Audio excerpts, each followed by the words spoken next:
Dr. Dwarakanath Kotnis. No other Indian can claim the kind of adulation and respect Dr. Dwarakanath Kotnis enjoys in China. Coming from a family of doctors, Dr. Kotnis had always dreamt of becoming a physician. And the war of resistance gave him the perfect opportunity to make himself useful in the battlefield. He dedicated his entire life working as a battlefront doctor in China and rendered his selfless service to the injured Chinese soldiers during the Second Sino-Japanese War. Dr. Kotnis' contribution towards humanity will be remembered forever. Dr. Dwarakanath Kotnis was born in a lower middle-class family on October 10, 1910 in Solapur, Mumbai. A vivacious kid by nature, Dr. Kotnis forever aspired to become a doctor. After completing his graduation in medicine from G.S. Medical College, Bombay, he went on to pursue his post-graduation internship. However, he put aside his post-graduation plans when he got the chance to join the medical aid mission to China. Dr. Kotnis always wanted to travel around the world and practice medicine in different parts of the globe. He started his medical expedition in Vietnam, and then moved on to Singapore and Brunei. In 1937, the Communist General Zhu The requested Jawaharlal Nehru to send Indian physicians to China during the Second Sino-Japanese War to help the soldiers. The President of the Indian National Congress, Netaji Subhash Chandra Bose, accepted the request and made arrangements to send a team of volunteer doctors. A medical team of 5 doctors was sent as a part of Indian medical mission team in September 1938. The medical team comprised of M. Atal M. Cholkar D. Kotnis B.K. Basu and D. Mukherjee. After the war, all other doctors except Dr. Kotnis returned to India. However, Dr. Kotnis decided to stay back and serve at the military base. He initially started his work in Yan'an and then went to the anti-Japanese base area in North China, where he worked in the surgical department of the 8th Route Army General Hospital as the physician in charge. It was while working with the soldiers that Dr. Kotnis lost his heart to a Chinese woman, Guo Kanglan. They were working in the same hospital. Dr. Kotnis was a doctor and Guo a nurse. In November 1941, Kotnis married Guo and a son was born on August 23, 1942. They named the boy Yin Hua, combining the Chinese characters Yin for India and Hua for China.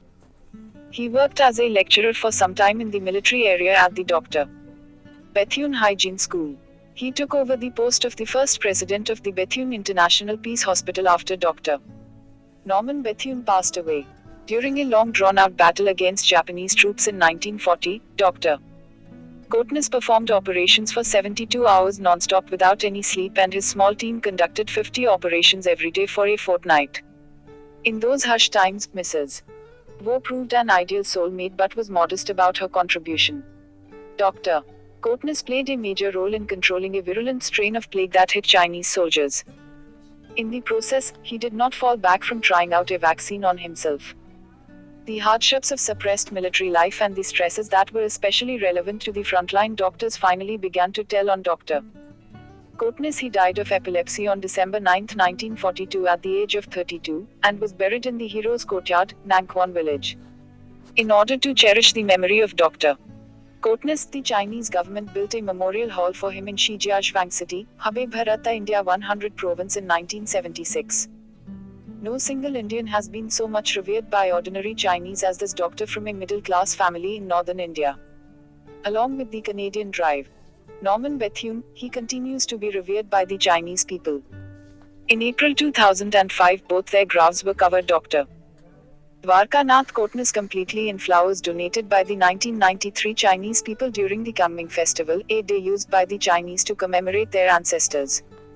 A small museum there has a handbook which contains words that Kotnis wrote in his passage from India to China, some of the instruments that the surgeons used at their time, and many photographs of doctors. Both China and India honored him with stamps in 1982 and 1993 respectively. On a later occasion, Kotnis' family stood before his grave in North China Martyrs Memorial Cemetery, Hubei Province. The family also toured Shijiazhuang and visited the Dr. Bethune International Peace Hospital, where Kotnis once served as its director. In exclusive interviews with China Daily in Beijing and Shanghai, the family members shared their memories of the doctor, not only as a hero but also as a loved brother, husband and an adventurous young man. He was vivacious and liked singing. Sometimes I couldn't stop laughing when he told jokes, said Guo, recalling Kotnis with a smile. The tragic tale was to continue even after Dr. Kotnis' death. Their son Yin Hua, who was 3 months old when Dr. Kotnis died, also passed away when he was just 25. Mrs. Kotnis moved to Dalian in the 60s and lived there since. Despite the two premature deaths, Mrs. Kotnis never let weeds cover her India connection. She visited the country at least half a dozen times and maintained her links with the Kotnis family. Mrs. Kotnis had been an honored guest at many high-level diplomatic functions between China and India, such as the banquet Dalian Mayor Bo Xilai hosted for then Indian President K.R. Narayanan in June 2000 and during the visit of then Indian Prime Minister Vajpayee to Beijing in June 2003. She was a regular invitee at the Indian Embassy functions in China. In November 2006, she accompanied Chinese President Hu Jintao on a state visit to India. She died on the 28th of June 2012. While Kotnis is venerated in China, with textbooks recounting his story to children and a Beijing hospital even creating a medical team in his memory, very little is known of him in the land of his birth. Few in Mumbai or the rest of the country know about the doctor who served in China during the 1938 Sino-Japanese War and died there in 1942, says his septuagenarian younger sister Vatsala. However, Dr. Kotnis became famous in his hometown after his death with the publication of his best-selling biography, One Who Never Returned, written by a film journalist Khwaja Abbas Ahmed in 1945, and the screening of the 1946 classic Bollywood movie, Dr. Kotnis Ki Amar Kahani, directed by V. Shantaram. Echoing Vatsala is Lena Fernandez, the General Secretary of the Mumbai chapter of the Indo-China Friendship Association. Friendly ties between India and China have their own significance, even on a humanitarian level.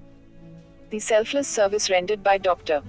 Dwarakanath Kotnis, a proud son of India, during the Sino-Japanese War and to wounded Chinese soldiers is an evergreen symbol of the human relationship between the people of India and China.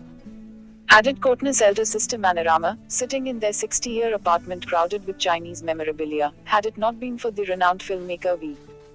Shantaram and the Amar Chitra Katha comic book and maybe a few others, Indians would have never known how our brother, who served in Mao Zedong's Red Army, saved lives during the war. Thank you very much. Folded hands to hearts. K. Nagaraju S. A. English.